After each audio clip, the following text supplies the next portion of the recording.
morning, good morning. Good morning to all. Just make sure this kicks off right here. Hopefully you guys can see me and hear me okay.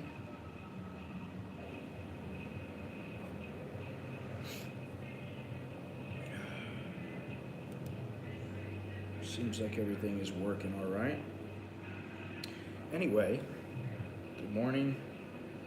And today we are going to be talking about Thais who generally are not thieves, but that doesn't mean that you can be stupid and tempt them.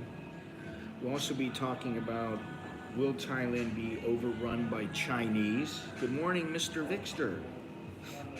And then, of course, the main subject of the day, Thai-foreigner relationship challenges. And this last one is another article from some guy.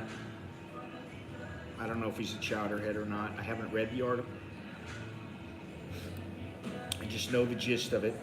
But before I get into it, 33.86 is the Thai baht to the dollar. Under 34, not good. 88 is the air quality. 87 Fahrenheit is the temperature.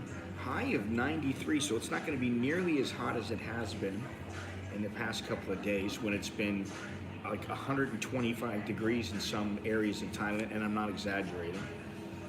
The low is 82, and right now at about 5 minutes to 9 o'clock, just before the stream, when I checked, the feel like temperature was 97, and there is 77% humidity. We are streaming today from Amazon, Cafe Amazon, and I hadn't planned to go out, but I got quite a few errands to run today, so I figured it'd be better to be out early. And I didn't want to go over to Starbucks because it's a bit out of the way compared to where I'm going. So here I am. On Thursday, I'll find a new cafe to go to. We'll check it out. And 9 o'clock we'll be starting on Thursday. Tomorrow, no stream. I need the day off. And yeah, so do you guys. You need the day off. Anyway, what's going on? Now, like I was saying, Thai people generally do not steal unless they are desperate, which that happens. Good morning, Jim. Good morning to all. They generally are very good, and I would say on the whole, I think theft is lower than in the West. You leave something out. I tell the story all the time where right here, just not far from here, Happy Land, the food court, I left this very same laptop sitting there on the chair where I was eating, went all the way back home, which is, 10 minutes away or so. And then I realized, I forgot my laptop. And I was like praying that it didn't get stolen. And I came back, it's sitting right there on the chair. Nobody touched it, nobody's sitting there, And then a lot of times, like the other day I left my extendable tripod in the gym. And as soon as I went in, I go, did you guys happen to find my tripod? Oh, yeah, here it is. Boom. However, a British tourist said a Thai woman who he invited to his room to hang out in Pattaya had stolen an expensive Rolex watch from him, and then she took off. The wristwatch cost almost 1 million baht, according to the victim. Now, who knows what the real story is? I can only imagine. Why would you bring a woman into your place and leave a $30,000 watch, diamond encrusted watch, Rolex, laying around your pad. Oh, because I just trust them, because my girl's different. This one's different. She seems so nice. It was an opportunity. The British man, Mr. Mark B., 39, so he's old enough to know better, was bathing in his condominium's bathroom while the woman was waiting outside. So that tells me something. Now think about it. You know what the deal was. He picked her up. He's like, hey, you want to come back with me? You know, we'll have a little fun. Who knows if he was wearing the watch when he saw her. She might have looked at him and said, big money, oh. And he goes back, takes a bath, gets, he's gonna get all cleaned up so that he's not stinky during the, his interaction. After he emerged from the bathroom, he discovered that the woman had vanished, and she had allegedly taken with her his Rolex watch with a gold strap and diamond encrusted face worth nearly 1 million baht. The victim filed a report with Pattaya police and later gave an interview with the Pattaya News yesterday, May 7th. So this is 2 days ago. He said he did not know the name of the suspect. Well, she said her name was Noi. How many Nois are there? Her name was Noak. How many Noaks are there in Pattaya? You know how many there are? Far too many to count.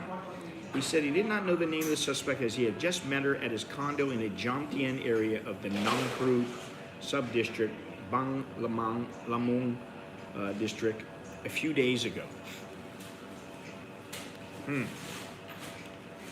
So he has a picture of the watch. Pretty nice watch. I mean, it's not my style. Not that I don't like a little bling. I mean, it's okay, yeah. But I don't like this particular style. However, the man stated that the incident happened in the evening. He stated he invited the woman to his room just to hang out. Yeah, let's go watch TV, honey. When he saw that the woman had taken off with his expensive watch, he ran after her and only saw her escaping around the corner. Police Captain Chonlawit Atipansi, deputy investigator at the Pattaya police station, told the Pattaya News that the police are attempting to identify and locate the suspect. He promised that the police would retrieve the stolen item for the victim as it had a sentimental value to him. All I got to say is, and thank you for Pattaya Bob sending me this article. When I'm sleeping or I haven't had a chance to check on things, sometimes I get a little message from Bob or occasionally from others. And this is a fine example of a knucklehead, chowderhead, whatever you want to call it.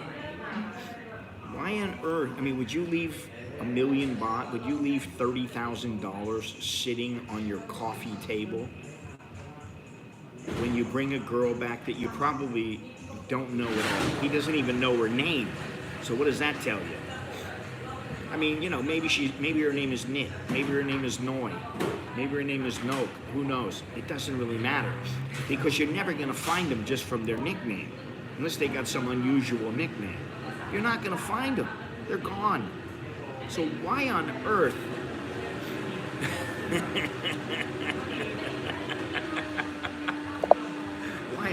would you leave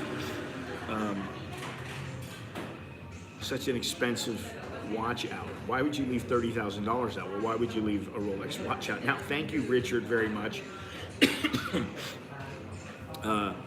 It's not a Rolex, it's a Bolex. It's probably a fake Rolex. He's trying to get insurance money. Who knows? You never know. In my day when you came here, a fake Rolex was like 1,000 or 1,500 baht. But for me, I never wanted to get one because I was like, somebody will find me out and go, you fake Rolex wearing, you know, imposter. Act like you got big money, you're wearing a fake Rolex. Who knows, maybe it was fake. Maybe they're cubic zirconium in the face there, not diamonds. Who knows? You know, he could just be setting the chick up. You never know. Kind of doubtful though. But this is a lesson. Use common sense. Don't be an idiot. You know, I've had a couple, you know, opportunities where if I had like decided I wanted to be a thieving bastard, I would have been filthy rich.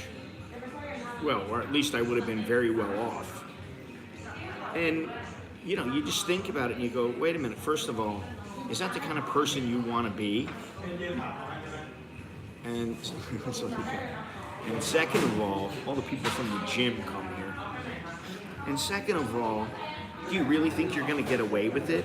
I mean, most of the time, you're not going to get away with it. You're just not. So, lesson, you know, learn a lesson here. Don't be an idiot. Don't be a chowderhead. Okay, now, yesterday we were talking about how the number of flights that the Chinese government is asking for now, they want to bump the number of flights up into Thailand from a 100 to a 430 per week. That's what they want. That's a hell of a lot. That's 330% per week times 4 weeks. That's a lot of extra people. Now, an article came out today in Reuters. Chinese scour Thailand for homes looking to offset risks after pandemic. And I'm just going to read this article, but it goes to show you that this place is going to be overrun. I don't think there's any way in hell they can stop it unless they put some kind of a cap on the number of Chinese they let in here, and I don't see that happening. Because you know what? They don't only want 40 million. They don't want to beat their high of 40 million. They want 100 million people to come here, and they'll take them, and you know, rightly so. They want the money, they'll take the money first, and then they'll figure out, okay, so what do we do about this place being overrun with Chinese, overrun with tourists? How do we stop it? How do we help the environment to where it's not completely trashed? But let me just read this. Shanghai resident Daniel Bien drank in the swimming views. You know, this is not the kind of article that needs to have all these descriptive sentences in it. It bothers me for some reason. Anyway, Shanghai resident Daniel Bien drank in the sweeping views over the Thai capital as he lay on a deck chair beside a swimming pool on the 19th floor of a luxury condo. I feel alive. I feel free, said an excited Bien, dapper in tinted sunglasses, flat-top navy blue hat, and a wraparound tunic cinched at the waist, his hair hanging loosely to his shoulders. Yeah, this is not newsy enough for me. This is my dream, that's what he says. Now, I guess when you're living in Shanghai, in the middle of Shanghai, which is, you know, it's a big city, you don't mind living in the big city. I was just talking to a Soy Dog Cowboy early this morning. You know, I do like my life here, but, you know, the pollution, the traffic, and the number of people, and the fact that you're on concrete almost all the time, it wears you down. Sometimes it's nice to be out in the wilderness or out on a beach or, you know, out in nature. And while you can do that here if you go to certain places, just getting around is such a pain in the ass. And I mean, even from when I first started streaming, a little more than 10 years ago, towards now, it's changed dramatically. And, you know, the SkyTrain's going to go up, and guess what? People are going to be coming here. An increased number of people are going to be coming here. And this area is going to be overrun. And, you know, my wife's like, oh, well, maybe we should get a house. And maybe we should get the one house. I'm going to check it. And I'm like, listen, you should just wait. Just don't do anything. Just don't do anything.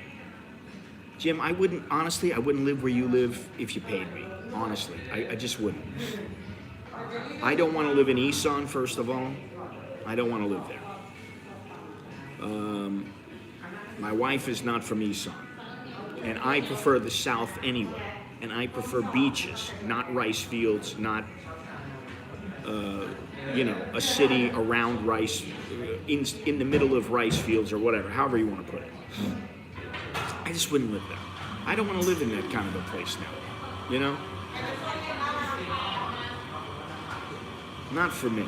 And like I keep saying, when we come back, it is my mission to find a little place, and it depends on how things go with Ecuador. And I was telling Soy the Cowboy today, you know, it's a very slim possibility that we would move to Ecuador, simply because we're so comfortable here, and because we have our whole family here, and because, you know, the three of them are Thais. I mean, my two kids are Thai-American, but they are Thai. My wife is Thai, so they're most comfortable here. If we were to move to Ecuador, none of us are locals. And I hate to say it, but it doesn't matter where you are, you're never going to be one of them. If you're not from there, you're not one of them. You're not part of the tribe, you're an outsider. That's just how it goes. For some people, obviously, not to slam Jim, for some people, Chayapum or, you know, someplace like, I'm not going to say somewhere like Kanchanaburi because it's like a tourist destination, or maybe it's Korat or Buridam. That might be for them. They may want it. But, you know, like I said, my wife is from the South. I've lived in Isan, and I've spent a considerable amount of time in the South, and I prefer the South. I just like it better.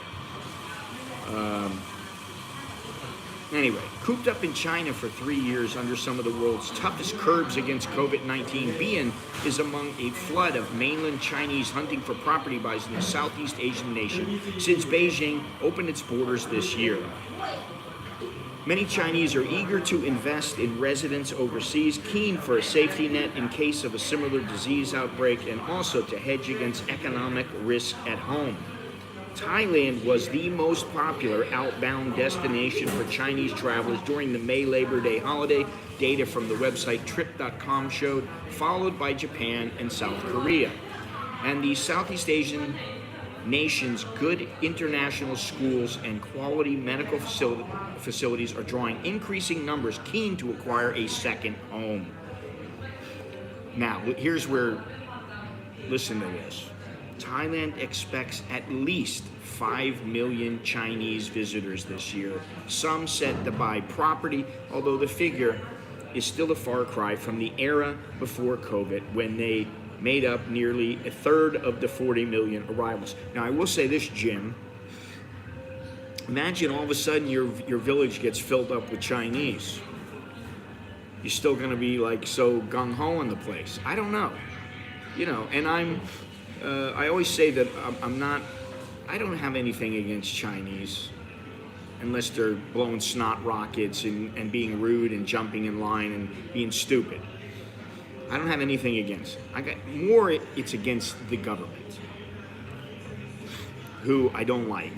Whether I don't understand their ideology 100% or not, I know what I've seen and I don't like it. So that's good enough for me. I don't want to be surrounded by them. So it could quickly change a destination from, you know, your dream destination to a place where you're like, son of a bitch, what happened here? let me go on. There is definitely demand from China for properties in Thailand, said Misak Chunharakot, the president of the Thai Real Estate Association. Topping buyers' list are locations in major cities such as the capital, Bangkok, along with Chiang Mai in the mountainous north, the East Coast beach resort of Pattaya, and the northeastern region of Isan, especially Chayapum. He added, now, the especially Chayapum, I inserted myself, that's not true, but it does say the East Coast beach resort of Pattaya and the northeastern region of Isan. Chinese are buying houses, sending their children to international schools, and having their parents come stay in Thailand to take care of grandkids. Nearly 270,000 Chinese tourists visited Thailand in March, government data shows, a 3-year high, though well below the figure of 985,227 in March 2019, before the pandemic took hold.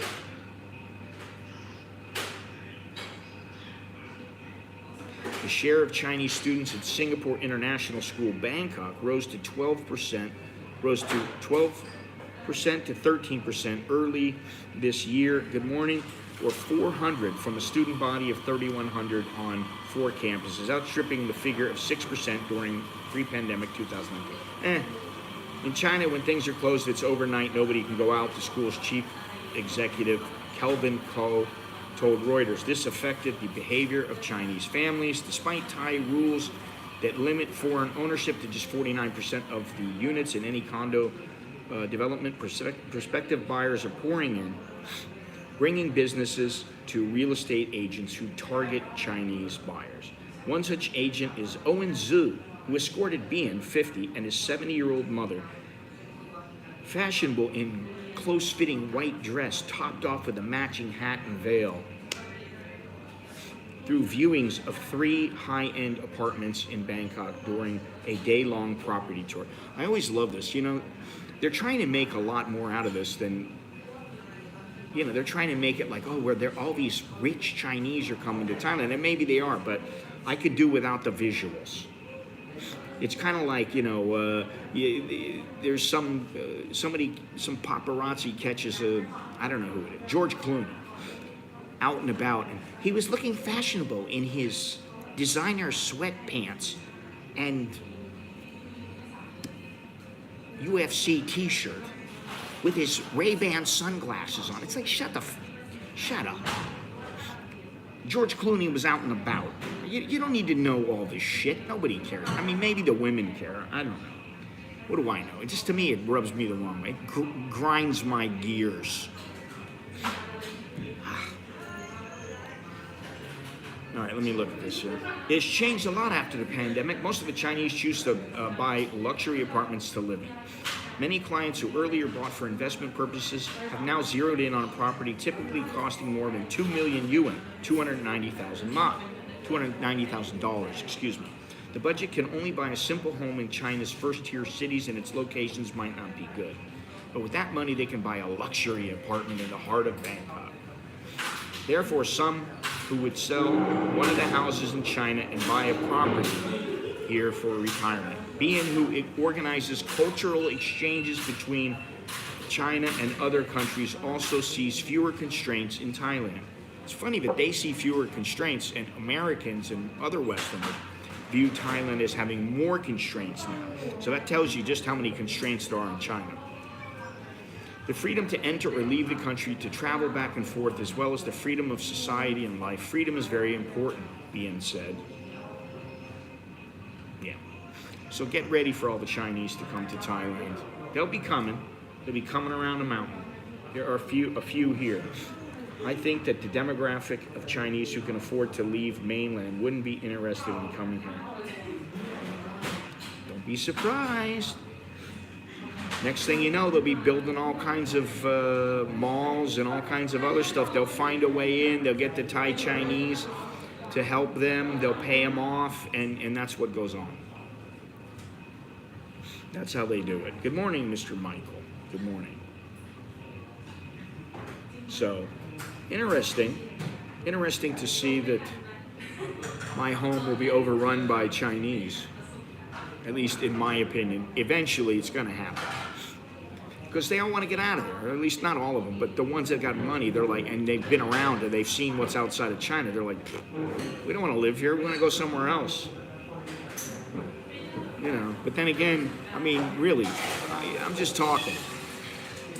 You look at America, and a lot of people are leaving America. They don't like the women, they don't like the government, they don't like this, they don't like that. So, you know, that's why more people than ever are migrating elsewhere. Guys like me. Except I did it a long time ago before it really became hip, before it became a big thing. Not many people were doing it. I was watching another channel that was showing a new development in Pattaya. How dare you watch another channel? Very upscale, over 60% of the units are all sold. All I could think is that the Chinese are buying them up. Chinese and Indians and Russians.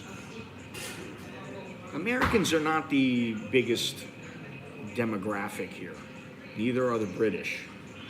It's the Chinese, and to a lesser extent the Indians and Russians now. That's something to think about. So, you know, I'm a little unsure of our future. And it really depends, can you find a place to get away if you want to? Is there still a place to get away? Right now, there are places to get away. There are places you can go, and you know, just like with travel, if you want to go somewhere where most people have never gone, it's going to be more difficult to get there. It might be more expensive, and it might take a lot more time to get there. So it's not very easy all the way around. And this is something to think about. And believe me, I think about it every single day. I think about, what would it be like if we lived in America now? What would it be like if we lived in Ecuador? What would excuse me, what would it be like if we lived in Portugal or somewhere else in Europe? How would things be? I don't know. And that's, you know, do you want to take the step? It's not about being courageous. I've already done this and succeeded at it. Could I do it again? Yes. Do I have the same energy and the same passion that I had before? No. And I do like my life here. If you could just pick me up and put me near a beach, and I had everything I have right now, I probably would be, yeah, I don't know if I'd be happier, but I'd be happier if the environment was cleaner. And I think as I get older, I want more peace. And I think most people who follow the channel for a considerable length of time, they know that's kind of what I like. I don't, I can handle a little bit, but like, man, throw me in Chatter nowadays, I'm irritable. I don't want to be around all those people. For what? I don't need to be around them. Like, this is the thing. If there's a really good reason, that's a different story. But most of the time, there's not. I can get, and nowadays you can get stuff delivered to you. So that's something else. Let me see something here. So we're gonna get into the main conversation here, but let me see here. What do we got here? Morning time for coffee. This morning, Scott. What lines with the new BTS connect you with that you have previously showed on your streams? Well, I don't know if I previously shown them on my streams, but the blue line, the MRT blue line, the orange line. I think is there a green line, the gray line, the planned MRT gray line, brown line, airport link, and the big one is the BTS Sukhumvit. Because if you can get to the BTS Sukhumvit, you can get anywhere. And right now, since the line is not officially open, you have to go down the way. You have to go down all the way to Ratcheta Pisek, and catch the MRT, and then take the MRT down to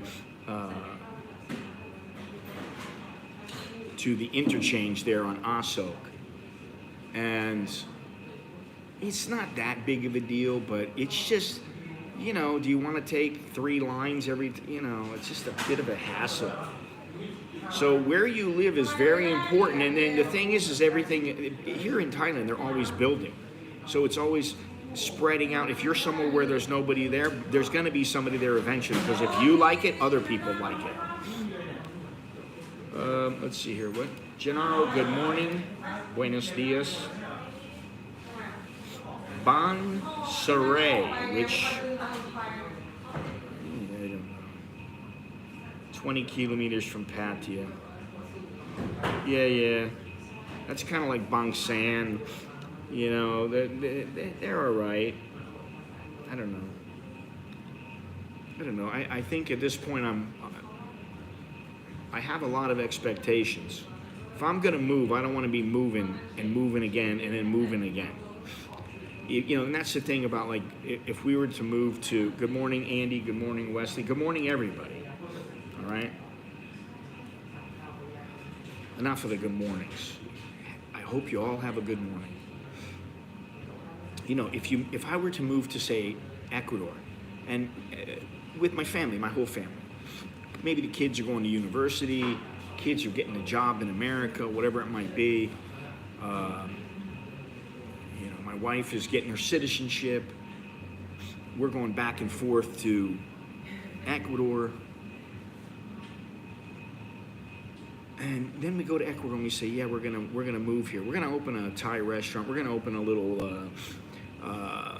what do you call it? Airbnb or a guest house with a coffee shop and a restaurant.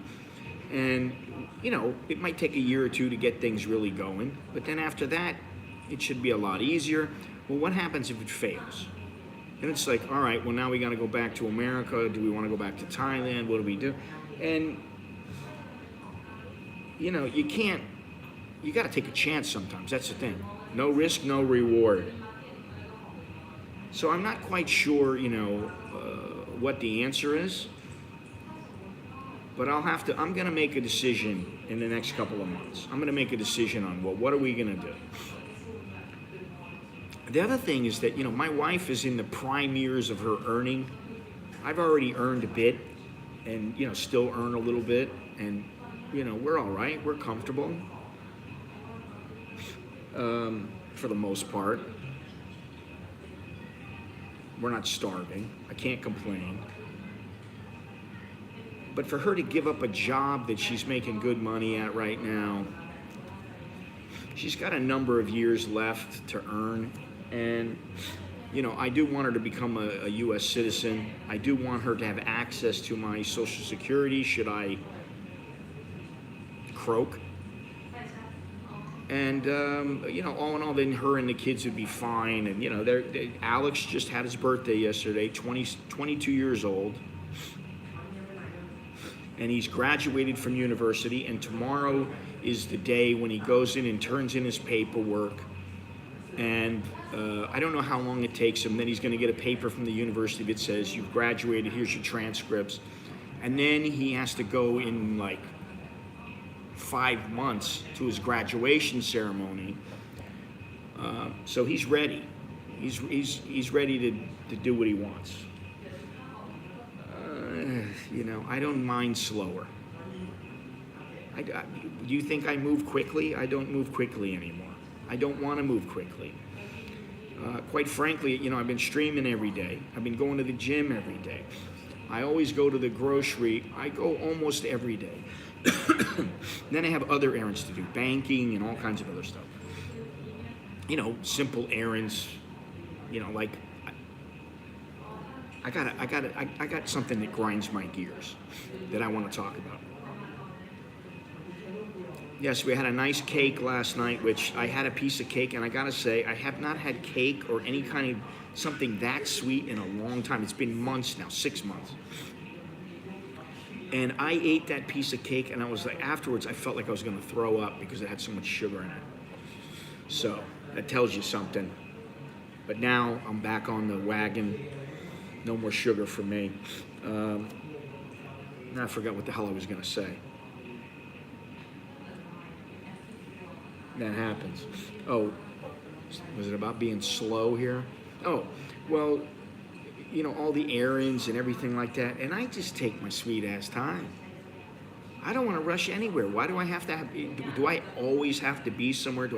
I don't even want to wear a watch. The only reason I wear my watch is because I like the watch. And the watch has sentimental value. Even if I had plenty of money, I wouldn't buy a Rolex. I just wouldn't. Not at this point. Why? I don't need it. I'd rather have the money. I'd rather have the million baht instead of the Rolex. I'll keep this, this ain't cheap. This ain't a cheap watch. This is not a, $50 watch, $20 watch. I'm fine. But we'll see. When we go there, my buddy is going to be there. We didn't know if he was going to be there, and it's good that he will be, and I'm sure he'll give us the grand tour. And there's no sugar in and I never have espresso with sugar in it, ever. And if I have a bulletproof coffee in the morning, all I do is I put some butter, and I put MCT oil, and I put raw cacao in it, and I never put sugar. So I don't like Timexes. I like Casios better, but this one is a Tag Heuer. And it wasn't cheap, but I'm at the point now where I don't even care if I have it anymore. It is sentimental because I got it when I was working in boxing. I got it for doing a good job. And why do I need to buy another one? So that's one thing. And I'd be happy wearing a G-Shock. I just don't need all that. I don't need a Ferrari. I don't care what anybody says. I don't need that kind of shit. I'm very pragmatic. I need what gets me from point A to point B. I don't want it to be a royal piece of shit. But that's all I need. I don't need anything else. Listen, if my phone broke today, knock on wood, I would go buy a secondhand phone until I decide, what is the best option, which so far it seems to be the iPhone 11. But I don't know. I'm not worried about it right now. And the point is, do I really even need a watch? I don't really even need one. I wake up when I want to wake up, and guess what? I wake up at 4 o'clock, 4:30 every single day, without fail. I don't need an alarm clock. And I started thinking about it, and I started thinking, well, maybe I'll get up at 4 o'clock, like I always do, and I'll be out the door at 5 o'clock, go to the gym before I stream. And then I'll go to the gym in the evening, because I like doing it. It's something I like. I've forgotten how much I like it. And now, let me tell you something. If you guys are single and you want to meet what I would think are relatively middle class to upper middle class women, and you want to get some who, if they're not fit, they're attempting to be fit, go to a freaking gym. Take a yoga class. You'll thank me, believe me. Stomach tells me what time to eat. And the thing is, I eat once a day now. I know when to eat. And if I don't want to eat until 5 or 6 o'clock at night, I won't eat until 5 or 6 o'clock at night. I hear you, Scott. I'm moving home and looking at old 4Runners. I can't afford anything new and don't need it. I need to run errands and go to work at home. That's the thing. I like nice things. But what I prefer is a really good value. And that's why the wife and I haven't bought a home here or bought a condo. I'm like, if you want to buy a condo, let's get something that we're going to make some money on it. In the long run, we're going to make some dough. iPhone has the time, exactly. Middle class to Johnny is a woman with her. Now that's not very nice. that. So the main article of the day is the challenges of a Thai foreign relationship. And I do not agree with all these things. And there are supposedly, according to one guy, there are 5 predictors of the success of a relationship. And I definitely don't agree with one of these predictors or more. I'm not quite sure. But before I get into it further, please leave me a thumbs up if you, hey, how's it going there, bud? Please leave me a thumbs up, smash that like button, subscribe if you haven't done so already. I got a little short going up tomorrow at I think 8 o'clock in the morning. I won't be streaming tomorrow. Hey, Tokyo Sam, what's happening? You smashed and subscribed. I hope you smashed last night or this morning or whatever. I hope you're smashing often. And then check down in the description, you know, everything's there. How you can support the channel, how you can find me on social media, which I'm sorry, but I despise social media. I have been on Instagram quite a bit more. And, you know, it's all about promoting the site and, you know, getting more views, more subscribers, yada, yada, yada. I didn't have sex recently, but I will try now thanks to your words of encouragement. You should always be trying to get it in there, Sammy. I mean, you know, believe me, what's going to happen is right now you're a little younger than most of us in this stream. And as you get older, you'll appreciate when you were young. And, you know, like a wind blow, a strong wind blows and you get a Woody. That doesn't happen so often to me anymore. Scott is my hot dad in Thailand. I don't know if I'd call myself hot. But anyway, before I get into this a little bit, I just wanted to say, you know, the whole thing I was telling, you know, I had a little chat with Soy Dog Cowboy through line this morning. I haven't talked to him in a while. It's good to catch up with him. And something I wrote was that, you know, I for some reason I forgot. Maybe I just grew tired of the bullshit involved in boxing and the business side of boxing, not the boxers or, you know, anything like that, but the business, and I mean the business as of, you know, putting the shows on and making sure the fighters get paid and listening to them complain if they don't get paid and all this other kind of stuff. And, you know, the organizations, the sanctioning bodies and their bullshit. Maybe that kind of fouled me a little bit and then I just got lazy. But I really do believe that if you do something every day, if you stay active every day, it does make your life a little better, because I'm going to the gym every freaking day. And, you know, I don't think I'm the world's most fit guy. I'm not, you know, some super athlete by any means. But I feel better, and I'm challenging myself, and that's the good thing. And I've had the discipline to just go every day. And I feel better, I look better, in my own opinion, which is really all that matters. So like I said, if you were to pick me up from right here and then plop me down somewhere near a beach, we had a small house, everybody's happy, the cost of living is comparable to here or maybe cheaper, I don't know that I'd have the desire to go anywhere. So that's one of the reasons that I want to go down somewhere in the south or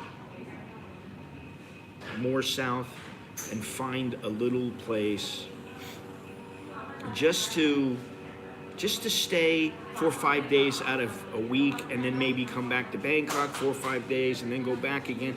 That's fine. Oh, I was going to tell you what really grinds my gears at home. And I know this happens to other people. And I know this is life. But it pisses me off. And you know what that is? It's not that one sock gets lost when you do the wash, or every time you do the wash. You can't find, you know, you don't have the full pair.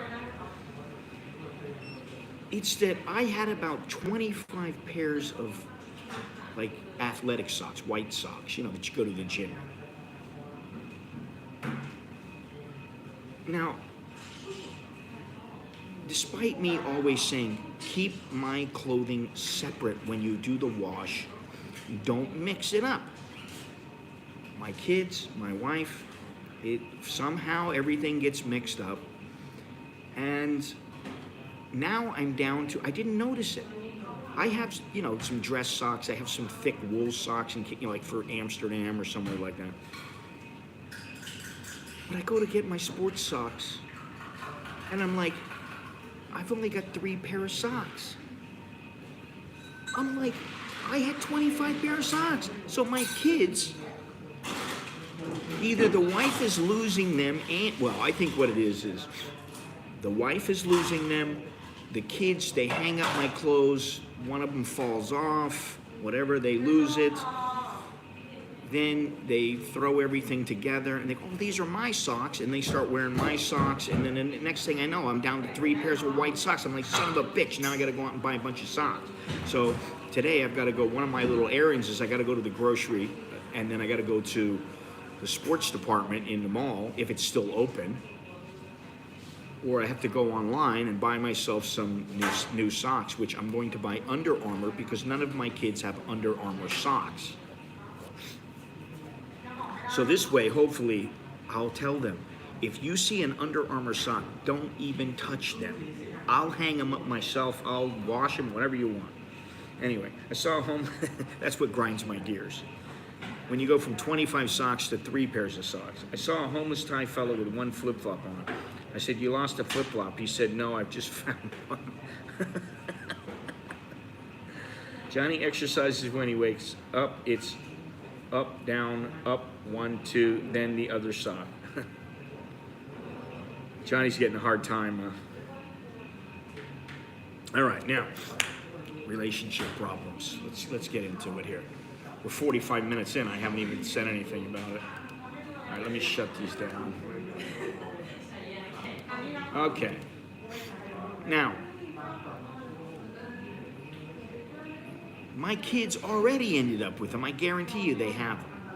They're wearing them, and then, you know, they don't. I will say this. I have the same laptop that I've had for 8 years. I have the same phone that I've had for probably 7 years. This watch, 12 years. I have clothes that I wear that are 10, 15 years old, and they're still in good shape because I take care of my things. My kids, you know, they're kids, and they're young. Well, I call them kids now. They're in their 20s now. You know, they get their stuff, and it's like, what happened to your computer? I don't know, where is it? You know, you don't know where your computer is? Oh, it's in my room. Well, where is it in your room? I don't know, I have to look for it. You know, that kind of, I'm like, you haven't dusted off your guitar amp in how long? There's an inch of dust on the amp. I mean, that's the kind of stuff I deal with. Amazing how many socks I have now that my son, yeah.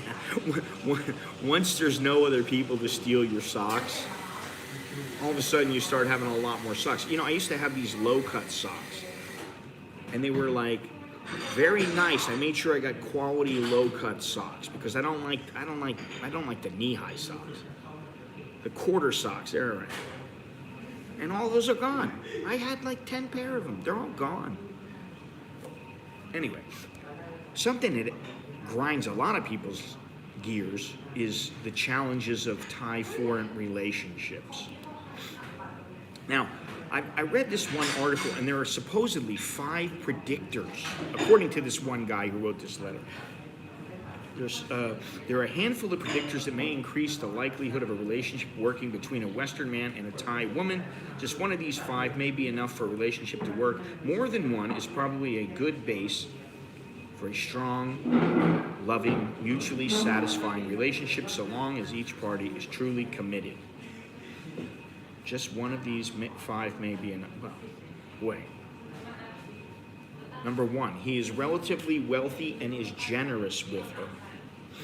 He is generously financially secure, genuinely financially secure, is generous, puts the family first, and makes sure all of her and her family's needs are met, the odds of a relationship success increase massively. Conversely, many Western Thai relationships break down because he is broke or she feels that he puts his own needs and wants ahead of the family. I don't know that I agree with that 100%. I mean, listen, you get some guy who's filthy rich and he's got plenty of dough and he's taking care of the family and he's taking care of the woman.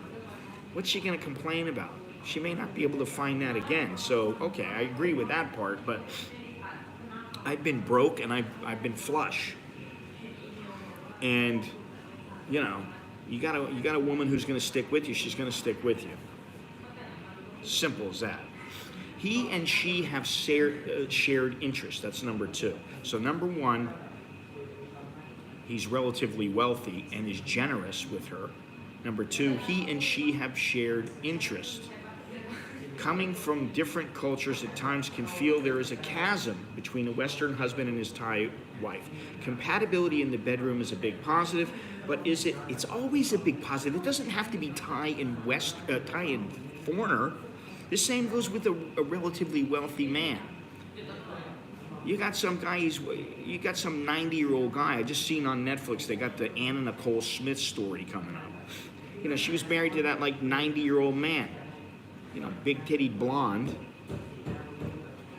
from some little farm. She meets this billionaire. He treats her like she's gold. She's like, the guy's going to kick off anytime. He's a nice guy, so I got to endure a little of his oldness, his wrinkliness. Oh, well, once this is probably what she's figuring. Eventually he's going to kick the bucket and he'll take care of me because he's a good guy. So it's not just Thai and the same thing with shared interest. If you got shared interest, a lot of times it's going to work. It doesn't matter if it's Thai and Thai, Westerner and Westerner, Asian and Asian, whatever it might be.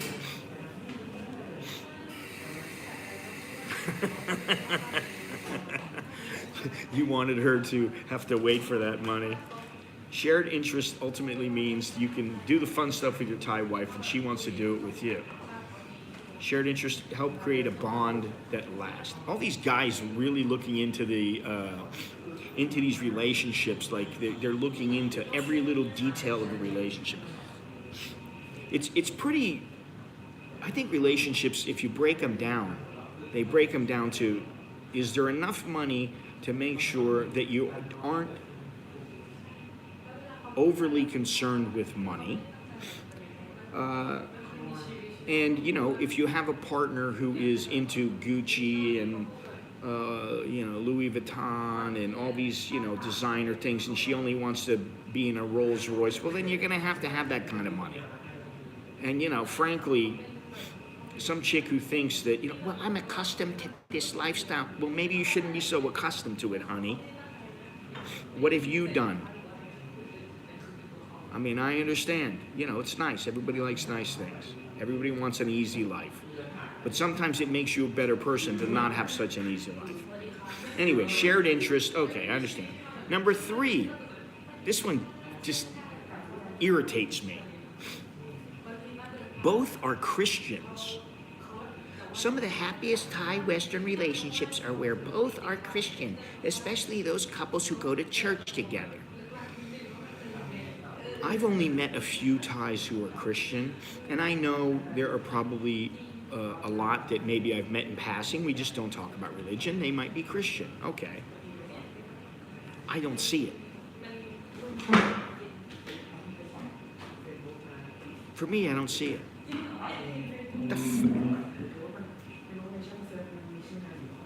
This bugs me.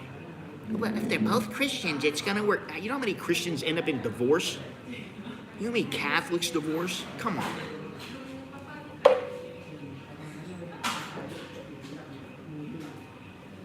It is my observation that if both were Christian before they met, i.e. one did not convert, there is a very high chance of a long and happy relationship. As a side note, if both are Buddhist, it doesn't seem to have the same effect, and I have no idea why. For the record, I have zero religious leanings, and if religion somehow becomes compulsory, Christianity would not be my choice. Again, you know, I don't know who these letters that I'm reading. I don't think I'm some brilliant mind. I don't think I always have the best common sense or make the best decisions, nor am I, do I have an IQ of 180 and, I'm just gifted all the way around. I don't think that. To me, I'm an average dude who who has learned over the years a little something here and there. And to me, if religion is in the middle of a relationship, it's going to do one of two things. If both people are extremely religious, yes, it doesn't matter what religion, in my opinion. I don't care if it is Buddhism, Islam, it could be anything. I would say that a fair number of the relationships will work. But that doesn't mean that they're going to be perfect relationships or that they're going to work. It's no guarantee. So I don't think that this is a predictor of success. I think it's bullshit. Now this one I kind of agree with. Although, here's the thing. Let me just read this one. They met in the West or they live in the West. Relationships between a Western man and a Thai woman where they have met in the West and live in the West seem to have a higher degree of success than relationships where the couple met in/live in Thailand. If she was educated in the West, that seems to have a hugely positive effect on the relationship, and the better her education, the higher the odds are it will work. If she went to Harvard or MIT or Oxford, you're onto a winner. Listen, if the chick goes to one of those schools and you land her, well, that's one aspect of her that is a positive. She's an intelligent woman. Okay, that doesn't mean the relationship's gonna work. She could be a real bitch. So I don't get this shit either, but, and the reason I don't get it is because I think Jim, if you're still listening, I think he met his wife in the West and they moved over here. There's a number of people I know who have met their wife and then moved over here. I also know several people who have, Tom's one of them, I think Jana was one of them, they met their Thai wife over in the States and they either came here back and forth quite often and then divorced, or they moved here and then they divorced. So this is more bullshit, okay? Sorry, I call bullshit. There's no doubt in my mind that the relationships between Thai women and Western men living in the West are more stable than such relationships where they live in Thailand. Well, maybe that's because the man knows if she bails or he gives her reason to bail, he's losing half. And the woman knows he's probably not out getting his Johnson serviced all around town and at every go-go that Thailand ever made, which some guys do. They think it's okay, and it's not. Nowadays, it's not. In relationships where they met and live in Farang land, it doesn't seem to matter whether he has been to Thailand or even knows much about Thailand before he met her. I don't know where this guy's getting his information. And actually, here's the thing. I look at statistics. I want the cold, hard facts.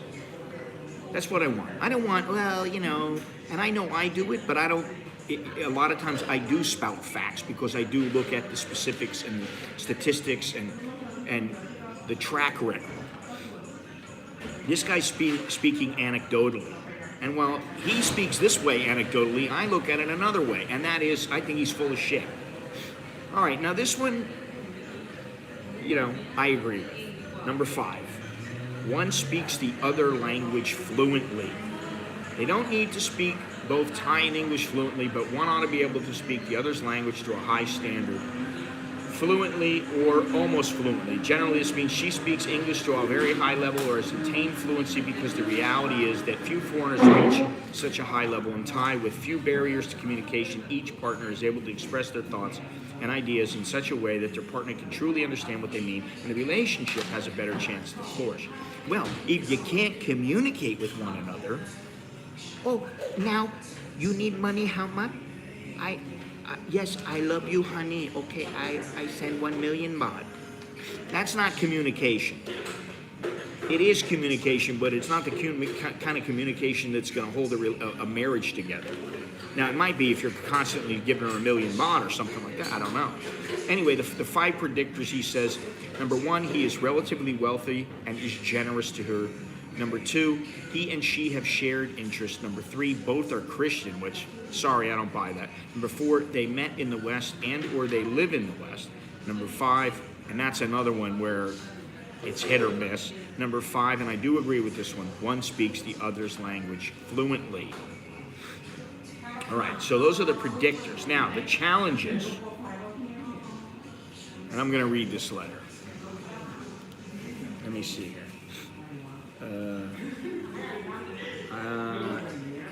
In that particular case, money talks, everything else walks. Anna Nicole Smith rejected Johnny's marriage proposal as he said she was too old. Only time I go to church is weddings and funerals. I don't go to church. I haven't been to church in 40 years. Hopefully nobody will hold that against me, whoever they may be. Whatever you want to call your greater power. Better luck with a Filipino. Okay.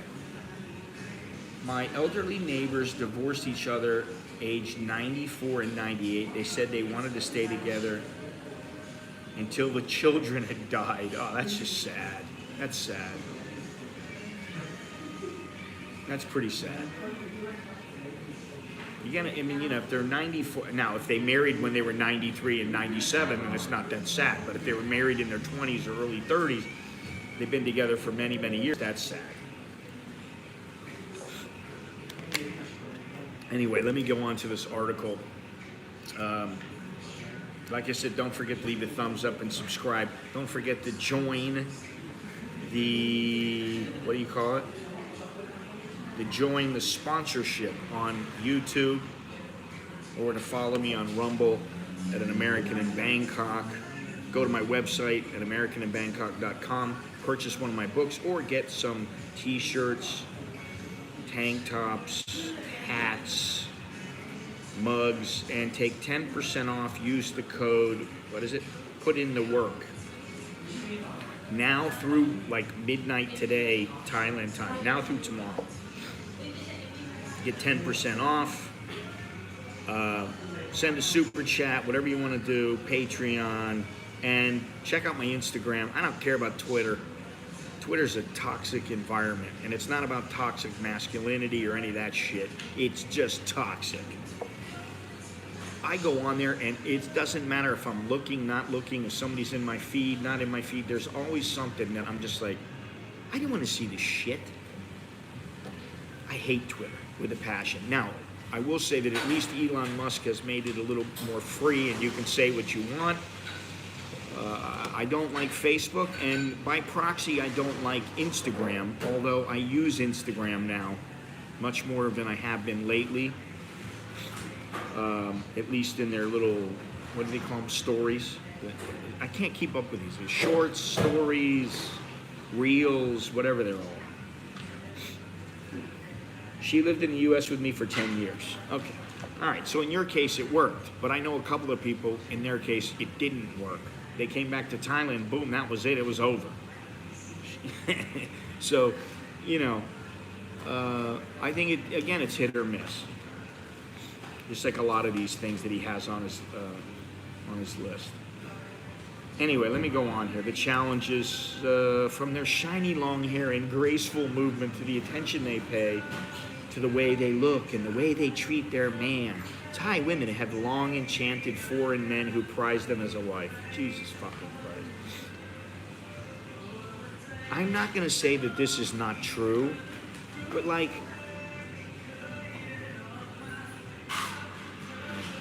get past the honeymoon. Start thinking past the honeymoon. Think past the honeymoon. And, a marriage is a commitment. And being with a girlfriend, if you really want it to be, you know, not just like, oh, what, you want to be boyfriend, girlfriend? All right, we're boyfriend, girlfriend. You know, you got to get past that. I mean, if you don't want to be your girlfriend, then, I mean, if you're not going to really get married, what do you want them as a girlfriend for? Just tell them, no, I don't want to be boyfriend, girlfriend. If that's too much for you, well, you know, see you later. Yeah, I don't know, dude. I don't delete shit like that. I very seldom delete anything. It could have been caught by YouTube's algorithm or something. I don't know. I didn't know she came in.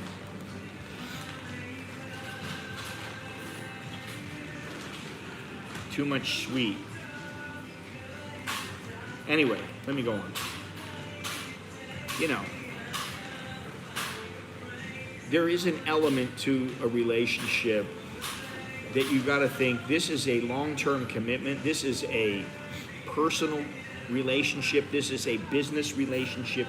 This is a relationship where you're dealing with, you may be dealing with children. If you don't want children, what are you going to get married for? You're gonna have kids, so how are you gonna raise the kids? Can you agree on that? Are they gonna be religious, not religious? And I don't think 2Q Asia would delete it, anything from Jim, because he doesn't tend to post anything that could be considered controversial. But maybe the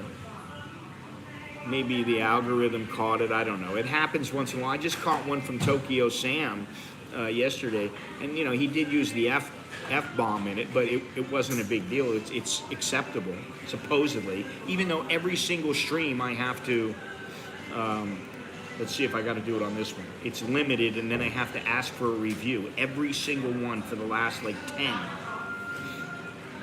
Yeah, this one's limited already. Now, why is this stream limited? Think about something. What have I said? Have I sworn? Yes, I have sworn a couple of times. According to their rules and regulations, you are allowed to swear, if not excessively. Now, I have not sworn excessively. I've not used foul language excessively from beginning to end. And I can only assume that it has to do with the subject matter, and especially when I start talking about things in the West, you know, about, I'm not even going to say it now, but not being PC enough. That was not on the list. I personally think about 15, 20 years is the max, and the older the woman, the less it matters. You know, because when they get older, they've been through the ringer a little bit, and they're like, listen, I just want a good dude. He's good to me, fine. But when they're younger, they're like, I ain't putting up with this. This old guy's too cranky, or, you know, whatever it might be. But let me go on here. Men from all corners of the globe flock to Thailand in their hunt for a partner, a soulmate. Do they? Do they really still do that? All flock because they want to get married? I don't think so. I think some do, but very few. I think a lot just want to come here and have a great time. So why are so many in Thai foreign relationships miserable? And why do so many of these relationships fail? Maybe it's not that they're all miserable, but the guys who are happy, they don't feel the need to smile all the time and tell you that their relationship is so great. I mean, my relationship is good. My wife's not going anywhere. I'm not going anywhere. I'm not leaving her for some younger chick. She ain't leaving me for some dude. It's not going to happen. I mean, you know, if it did, you know, I hope she's happy. That's the end. And then I'll go on my merry way, and, you know, that's what. But I don't want that to happen, and I don't think it would happen. And, you know, if you're married for a long period of time, you're going to have little times when maybe she's grouchy, maybe you're like, you know, you just are irritable and pissed off for no other reason than maybe, you know, you don't like the way the day turned out, or you don't like the fact that, like, your internet doesn't work and it hasn't worked for 2 days straight, and you're pissed off because you got to go to the cafe and, you know, do all your business through the cafe, whatever it might be. I'm just using an example. maybe she's pissed off because, you know, it's that time of the month, or you know, little Joey didn't get into the school that she wanted him to get into. In the restaurant of a five-star hotel in the heart of Bangkok's expat enclave, a Thai woman and foreign man talk marriage plans. Meekly, she fears his reaction. She explains that her family expects a dowry to be paid, as is the local custom.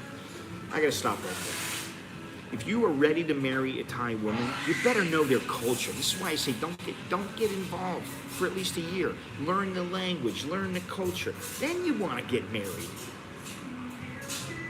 Well, I mean, that's the only time you want to get married. I'm not saying you want to, but if you're gonna get married, you better know the culture. You better know these things so that you're not shocked. Now, if she's some chick who's had 14 kids and she's been, you know, from 8 different guys, and she works in, you know, some pat pong bar blowing darts out of her triangle, chances are if she asks you for 2 million baht dowry, if you know anything, you're going to be like, first of all, I don't want to marry you, and second of all, I would never give you even 20,000 baht. Why would I do that? So, I mean, this is just ridiculous. Demands would be just as accurate, but she fears he will explode if she uses that word. Guys who don't understand the culture definitely will be, you know, maybe offended. They may go, I'm not going to pay for her. If it is, she explains, part of her culture. Well, it's becoming lesser a part of the culture. I can tell you that right now. If it was a Thai man she was marrying, she would not have to have this conversation. The man is aghast at the idea, which he sees as buying a wife. No, I never saw it as buying a wife, ever. Before I even met my wife, I never saw it as buying a wife. I saw it as, why am I paying for a woman who I've got to take care of? In addition to taking care of her, making sure that she has a life. Not only that, I got to give them money up front. What's she giving me?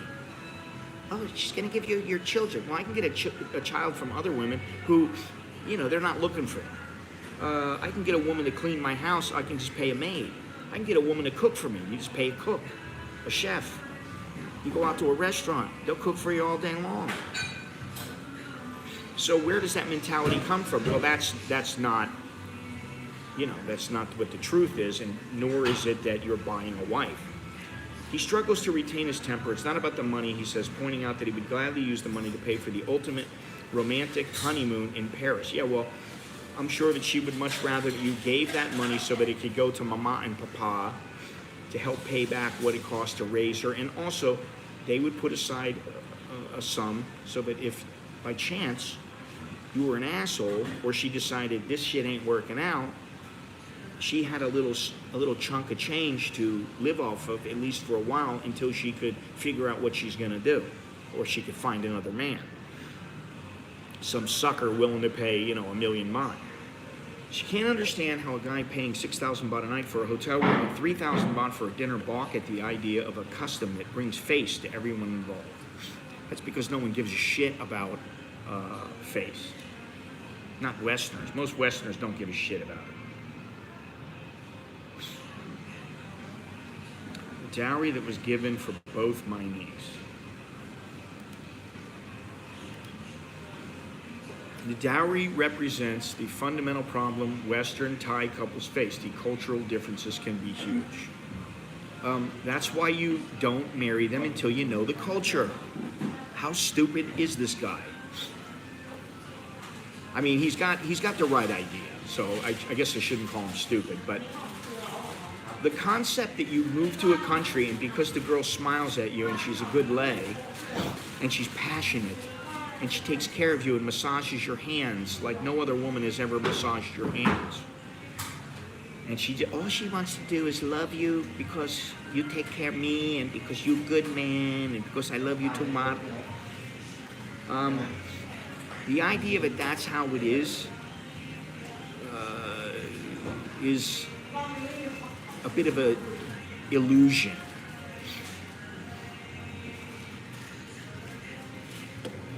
How do you measure the relative success of relationships?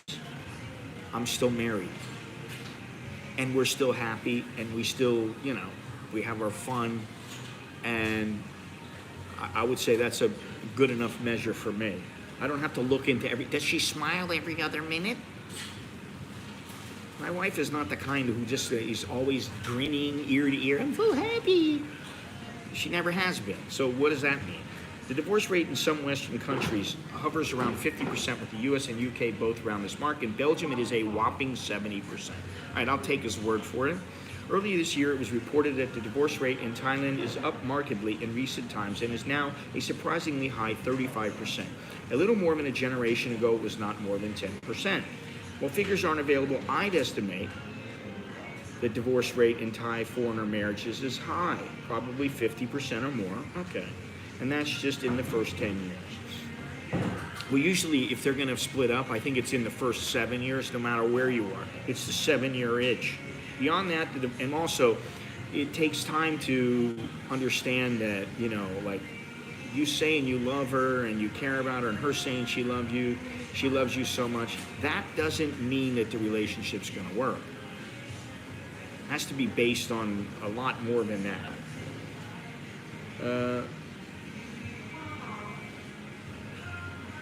Beyond that, the divorce rate probably plateaus out somewhat, but the overall divorce rate in Thai foreign marriages is, in my estimation, probably around 60 to 70%. Many Westerners married to a Thai rave about how good the relationship is and how happy they are, the inference being that they are happier than they ever were with a lady from their homeland. I am. I mean, I had some good relationships when I was back in the West. And then I had a couple that weren't so good, and I dumped the chick. I talk about the one girl who, she was an alkie. I dumped her. I got sick of it. I was like, I just can't handle it. You don't want to go get help. You don't think that you're an alcoholic, and I don't see us getting married because you're too much of a risk. So I'm out. I'm outie. And the last girl, I don't know what it was, that, you either have it or you don't. There's that special je ne sais quoi. And we didn't have it. I mean, at first we did. We thought it was good. But then after a while, we're like, she was too bland for me. Very, very bland. And when a girl tells you, why would I ever go to Thailand? They don't even speak English there. That was a deal breaker. And then one other girl that I was with a long time ago, this is many, many years ago. I was young then. She smoked cigarettes. I don't smoke cigarettes and never have. I don't like them. And no matter how much they brush their teeth, they still smell like cigarettes. And I was like, it's nasty. I don't want to be kissing you when stop smoking. It was just, Anyway. So, am I happier here? Fuck yeah, I am. My wife isn't perfect, but then I know I'm man enough to say I'm not perfect either. You're late. I'm not perfect either, so guess what? It goes both ways. And, last night she was up until midnight. She's doing stuff on the computer. She's got work to do. I'm like, why don't you go to bed? Because I have a big meeting tomorrow. I can't go to bed. I said, okay. She wakes up this morning. I can tell. Immediately I can tell. She's exhausted. She's tired. She just wants to get through the day. Now, do I hit her with a barrage of things she needs to do? And, why isn't this done? Why isn't that done? What are we going to do about this? What are we going to do? No. I let her have her coffee. I let her do her thing. She's going to come home tonight. She'll have a good sleep. She'll feel better. And that'll be it. You got to know, what is it? You got to know when to hold them. Something like that. Know when to hold them. Know when to throw or fold them. Know when to hold. Know when to fold. Well, you need to know when to speak and know when not to speak. Let's see here. No doubt some truly are happy, but many who say they are most certainly are not. The world over, no one wants the embarrassment of admitting that their judgment was off and they married the wrong person. The truth doesn't come out until the shit hits the fan. You see, this is coming from a guy who gives a shit whatever other people think.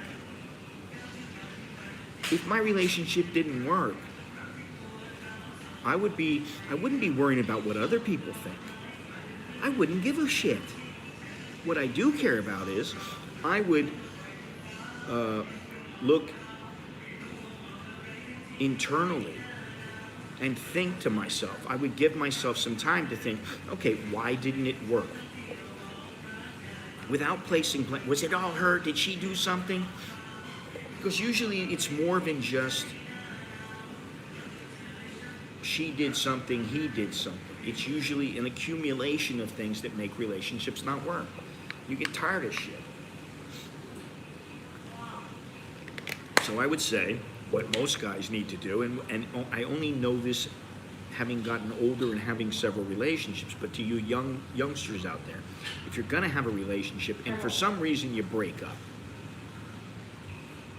I'm not saying you don't go and get your weasel grease once in a while. You know, you pick some chick up from the club and you're like, let's go knock it out, you know, in the back of the van or something. I don't know. What I am saying is look internally and think, did I make some mistakes in this relationship? How can I do better the next time? Maybe I picked the wrong person. Like me being with somebody who smoked when I never smoked. That was an idiotic. I should have just knocked it out and said, okay, you know, it's a deal breaker. You should know your deal breakers. I didn't know that at that time. I was just, you know, I was more thinking with the little head. And so many Thai foreign marriages, how often does either talk about the things they enjoy together all the time, and about these, and also we talk about things we like to do alone, and about how these activities are more enjoyable with their partner. See, we don't have to talk about this shit. This is the thing. This what is it with these guys? We've got to talk it out. This is a Western thing. We've got to always talk it out. And, you know, I admit in the beginning I was kind of like that. But most of the time, if you know your woman, you're going to know what she likes and what she doesn't like. You know, it's just like with sex. I mean, you know, you meet some chick and, you know, she's begging you to give it to her good. Well, then you better give it to her good. If she's telling you go slowly, you better go slowly. If you see her, you know, the chick's always out at the park, well, guess what? She probably likes going to the park. You got to be, you know, somewhat, you got to use your brain a little bit.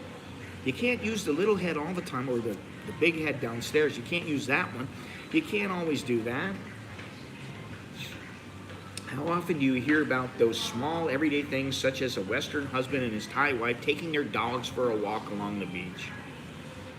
That's because the people who are doing it don't feel the fucking need to tell you or to tell a bunch of other people. I'm only doing it because I'm online here talking to you guys. Yes, I'm the marriage counselor. I'm the relationship counselor. Waiting for a clip over the ears. Oh, God. All right, where are we at for time here? 83 minutes. We don't have much time left, guys. Please don't let me get shut out, somebody. Jesus criminy. I'm having a good month. And it could be the best month that I've ever had in YouTube. But I need to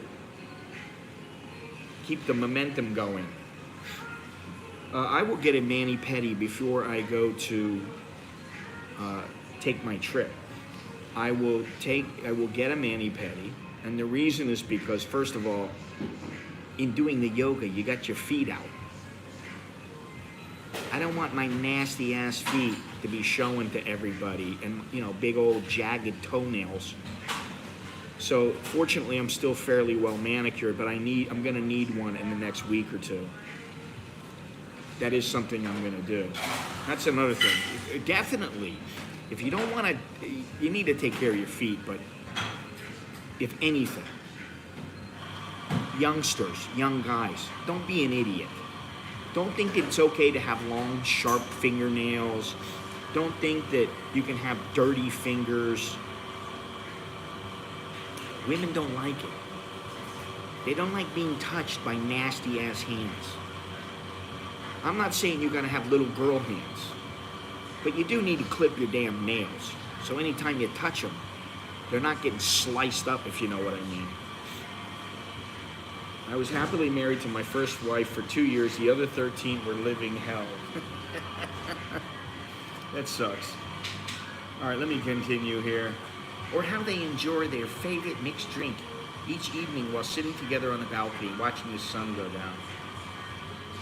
These fucking guys, man. You know what? These gotta be from younger guys. Or how they enjoy watching reruns of old James Bond movies together. How often do you hear of Thai wife, foreign husband doing this sort of stuff? Well, listen, I'll tell you, my wife used to love John Wayne. She used to like all his movies. We watched every goddamn John Wayne movie I could find. And we watched every James Bond movie. We don't have to talk about it. We know. There's certain movies she likes, and I know if she's not in the mood to watch a movie, like sometimes she just wants the background noise, she'll watch the biggest the biggest piece of shit movie that I can't watch. And I'll be sitting there and I'm like, are you watching this? No, not really. Okay, I'm changing it. Why are so few willing to acknowledge the fundamental and pertinent fact that the Thais and Westerners come from very different backgrounds and likely had different upbringings, that a successful relationship will require great compromise, perhaps even sacrifice. And when sacrifice enters the equation, can either party be truly happy? All right, here's the thing. I don't know. No idea.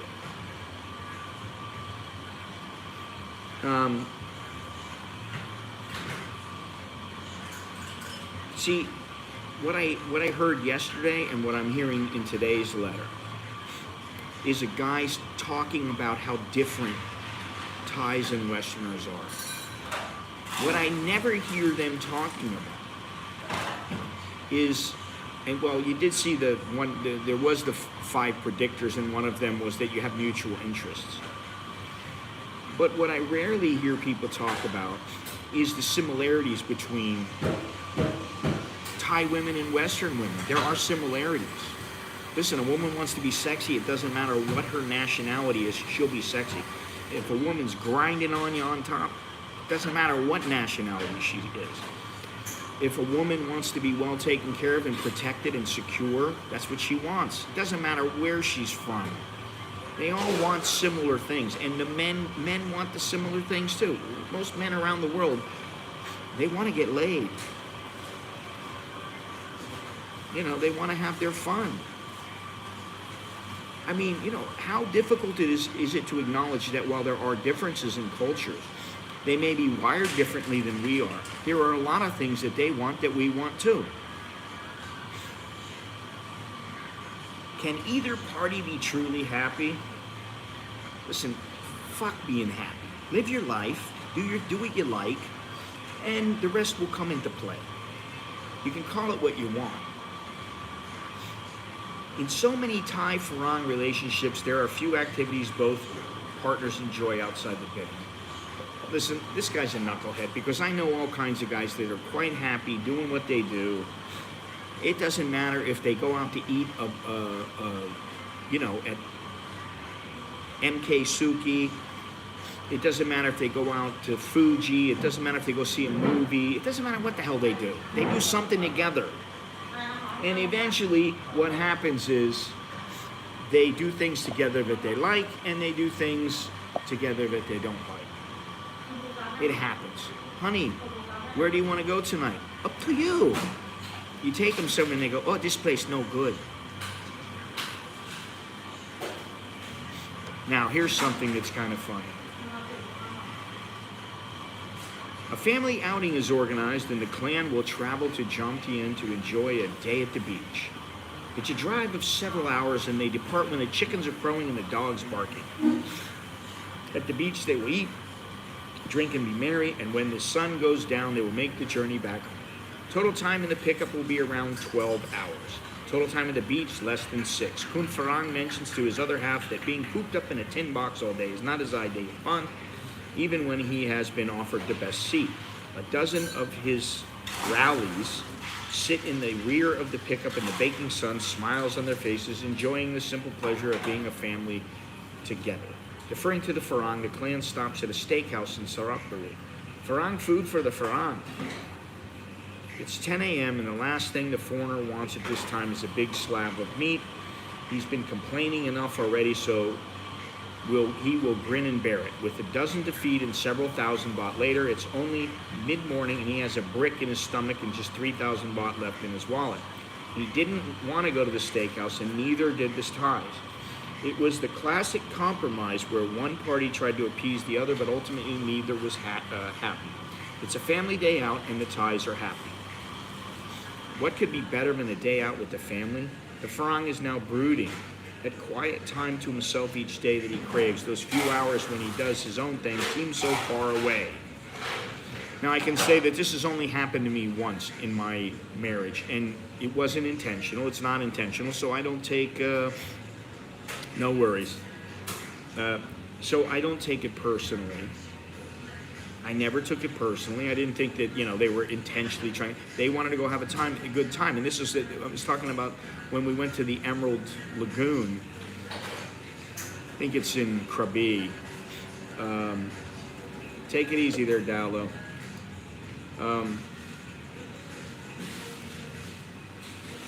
And, we went all the way and then nobody wanted to go in the water except me and Nicholas. And I'm like, well, what did we come here for? But you know what? And this is the thing. You are in charge of your life. If you put yourself in a life where this is the kind of thing that happens to you all the time, it's your fault. Sometimes you gotta man up and go, no, I don't want to go.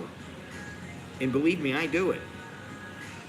The wife will go, oh, do you want to go to this place? And I go, honey, it's 8 o'clock at night. You want to go have dinner at a place that's an hour and a half away when you could just eat something that you eat leftovers or make something up real quick and, satisfy your urge. And then we could go tomorrow. Oh. Yeah, okay. Why do I want to go an hour and a half or 2 hours away in traffic on a Saturday night at say 8 o'clock, and then have to take another hour and a half, 2 hours to come back, and then all to eat, and maybe, it takes you an hour and a half to eat. So you're spending 5-6 hours just to go eat, when you could just eat at home. And there's no special occasion. It's not like, I understand once in a great while you want to go somewhere, but okay, if that's the case, then go out at a reasonable time and have dinner to where, you can work it. The thing in Bangkok especially, you can work it to where you don't have to, you don't always have to, you have time to set things up. You don't want to go today, go tomorrow. The next day comes, you plan on going, and you go, I don't really feel like it. All right. What's the hassle? You go when you want to go.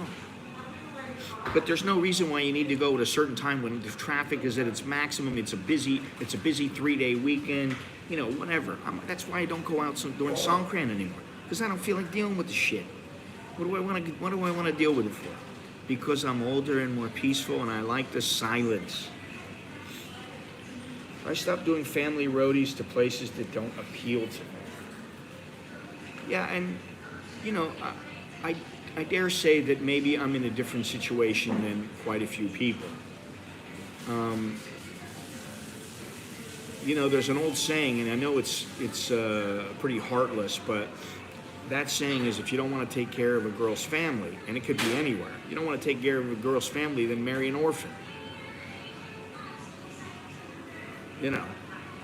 And generally, if you're like somebody older, and you marry an older woman, her family might be long gone. They might be dead and gone. Well, it's hell for me too, Gennaro, and I just refuse to accept it. And that's why lately I haven't really been going anywhere. Now, on Thursday, like I said, I'm going to find somewhere down, probably on Sukhumvit, or close to Sukhumvit. and I'm gonna find a place, and I'll take a little time, and I'll go there and do a stream from the place or whatever, just because I haven't really gone out much. Now, I don't want to do that all the time. I want to do it less than I've been doing it in the past. I like what I'm doing now. So, well, I am retired from driving. That's the thing. I can't remember the last time I drove, and if the last time I did drive, I can't remember the last time I drove a car. It was probably back in the States. Last time I drove anything was a motorcycle here. And I don't really want to drive a motorcycle. And I've been thinking about it, and I really need to limit my time on motorcycles now, because it is dangerous. Anyway, let me continue. We got a few minutes left, because I'm here. I'm close by where I need to go, and it won't take me long. I got plenty of time. I don't have any appointments. I can take my sweet ass time. That's the thing. If you're gonna come to Thailand, learn the phrase Jai Yen Yen. No, he doesn't. Why would he need one? He walks places. He takes the Sky Train. Maybe he takes a taxi here and there. I don't think he ever takes a motorcycle.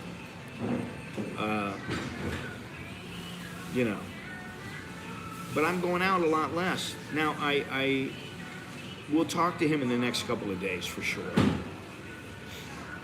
Okay, let me continue this and finish it up here. One can only be unhappy for so long. The opportunity cost of giving up bachelorhood in Thailand is a high price to pay. Divorce is easy in Thailand, especially for men. The law is very much slanted in the guy's favor. One day, one party arrives home and the other stuff is gone. Maybe a lawyer's letter is delivered, or perhaps one partner feels the cold, stinging sensation of a razor-sharp blade plunging into their torso after the partner snaps. Let's hope not. This is a bit extreme, you think? The best guess is that probably only 20% of the Thai female-foreign male relationships I know are truly successful, where each partner is really genuinely happy. To me, it's a bit higher than that. In most successful relationships, he is well off. Well, I wouldn't call myself well off, but I'm not poor. I'm not dirt poor. I am cash poor most of the time. Almost always, I am cash poor. I always ask about John because he's a reference. Yeah, I know. He's a good reference. Jim is a reference as well. To a lesser extent, 2Q Asia and Soy Cowboy, because they are part-timers. And there's a few guys who come in every so often. Fire Dude is another one. Listen, there are things that he will tell me, grumble about it a little bit. But for the most part, he's happy. He's like, I can't live this way. If he was living in San Francisco or the Bay Area, he couldn't live the way he's living here. And there's always a trade-off. And this is the thing. If I was to go to Ecuador, I'm going to be exchanging one set of problems for another. Besides the language, which, while I know some Spanish, and I took 2 years in university, I took 2 years in university, and 1 year in high school. That was a long time ago, and it would take me some time to build up my language skills again. And then what about the family? Their ability to speak the language, and there's a lot of trade-offs. So, like I always say, and it's like if you, oh my God, I met the most beautiful girl. I'm gonna leave my wife and go with her. Well, you're just trading you're jumping from one frying pan to another. Yeah, he's doing pretty well. I mean, I'm happy to see that he's done so well. There are a couple people in the past that I would tell them things and they just didn't ever listen. And then guess what? And I'm not saying that, if they had listened to me, there would be a success. But most of them went back home and they were like, well, it's not like I thought here. No, it's because you were a dumbass. That's what it was. You were a chowderhead. You didn't listen. You didn't listen to me or a lot of other people who were in the know, and you thought you knew better, and you do it your way, which I understand. That's what a lot of people do. They got to see for themselves. I was the same way.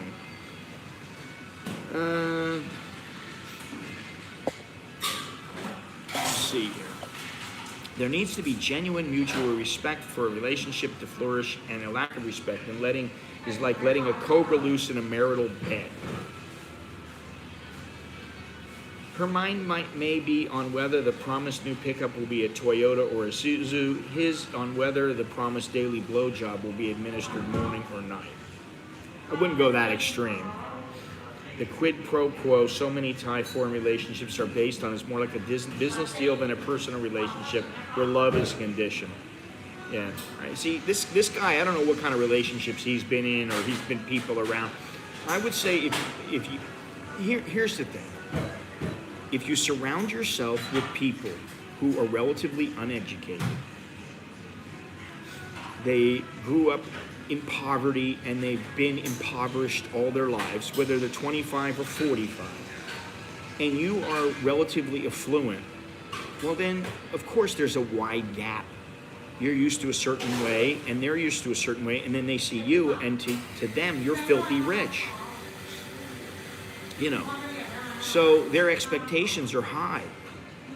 Your expectations are, I just want a wife who's loyal, and she loves me, and she screws my brains out, and you know. And there's a lot more to it than that. This is a male versus female dynamic, not a Thai Western dynamic.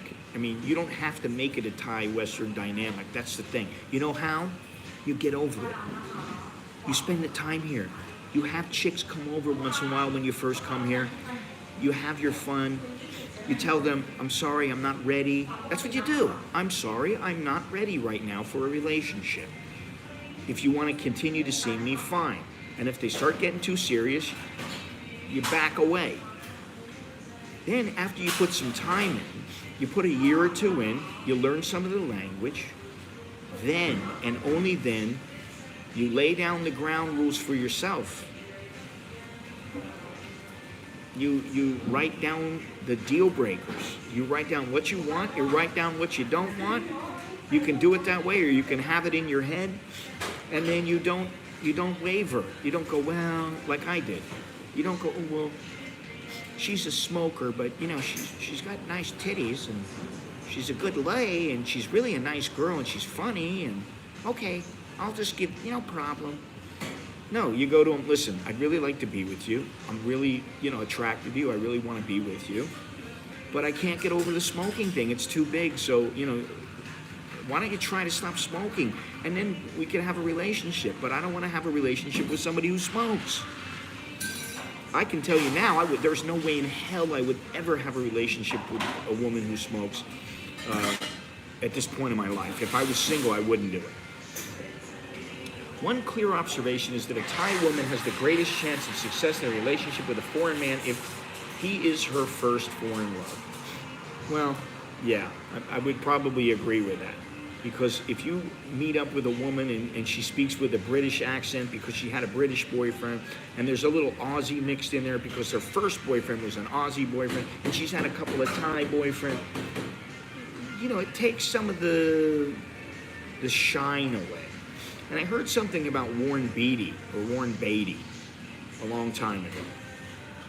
I heard when he was a young man, all the women loved him. They thought he was a great lay, he was a great guy. As he got older, the women were saying, he ain't what he used to be. He's had too many women and he's been too into them. So we're now, when he's in a relationship, they're not all that special to him. And we know this. Well, the same goes for the reverse. Chick's been with too many guys, whether it's whatever kind of guy, Western or not. In so many Thai female foreign male relationship, there seems to be a connection missing. The idea of a bond just doesn't seem to be there. Well, again, I don't know where this is coming from. It all feels rather more like a business relationship where one party brings this to the table and the other brings that. Doesn't that happen in the West too? They both bring in certain aspects of themselves, to the relationship. You never hear the term, all right, let me end it with this. You never hear the term age-sensitive dating in Thailand, but large age gaps seldom work. How much of an age gap is workable depends on many things, but when a woman is young, say aged under 25, and a guy is over 50, most agree it looks ridiculous, but more than that. See, again, who gives a shit how it looks? All these guys care so much about what other people think. Oh my God, you know, if they think this and that. I understand if your parents don't like it, they think you're an idiot or what. Okay, I understand that you know, that might weigh on your decision-making process, as it should. If you're going to get involved with some chick and she's 20 and you're 70, you might want to really think it through.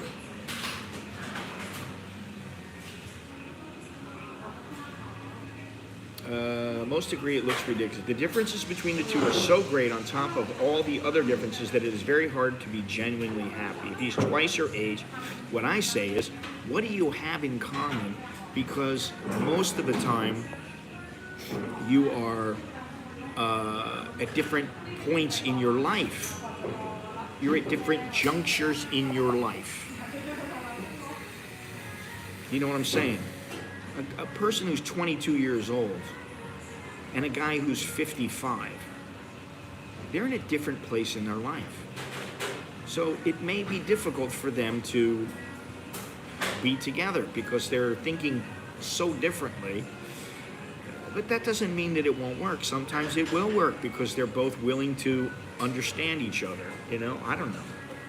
All I know is my wife is 14 years younger than me, and while in the beginning I found her to be immature, and it could be frustrating. Once they get a little older,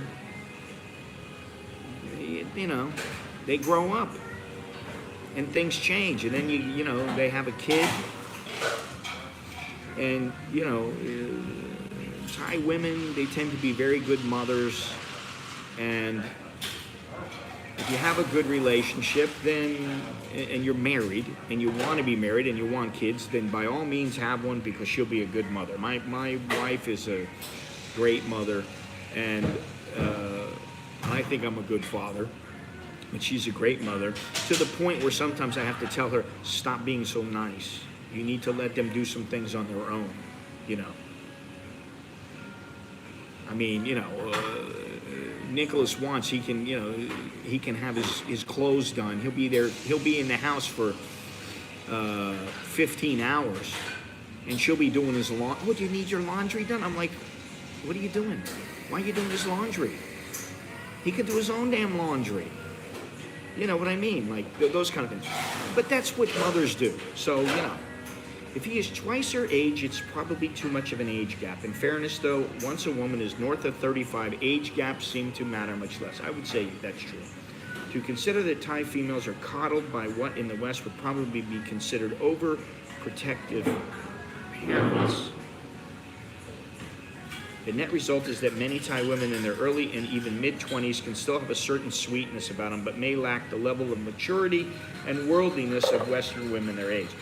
They lack the worldliness depending on what their status is.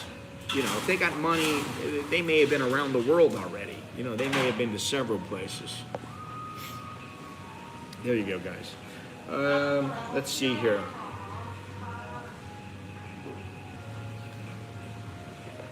Many Thai women don't really seriously start dating seriously until they leave home. Yes, you can find a younger wife in Thailand than you can at home, but it's very much a double-edged sword. Well, there ain't no guarantees.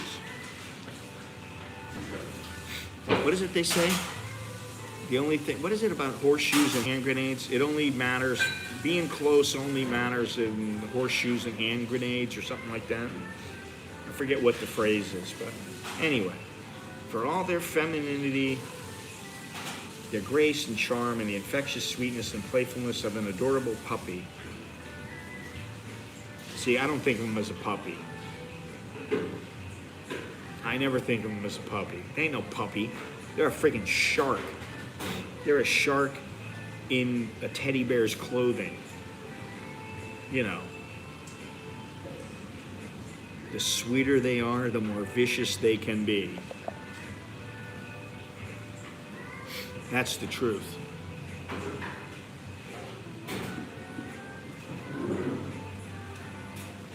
Wouldn't you say?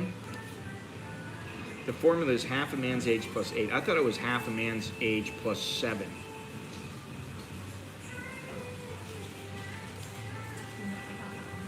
Let's see here. Let's not forget that many in Thai foreign marriages have already been around the block. Many Western men marrying a Thai woman are divorcees, and many Thai women involved with foreign men may have kids. The world over, the divorce rate among divorcees who remarry is higher than those marrying for the first time. The differences between Thai culture and Western culture can go right to the very heart of what you believe in, what you're willing to stand up for, perhaps even what you're willing to fight for. Compromise is part of all relationships, but when the relationship is interracial, it can be a whole new level. If you're strongly principled, it might just be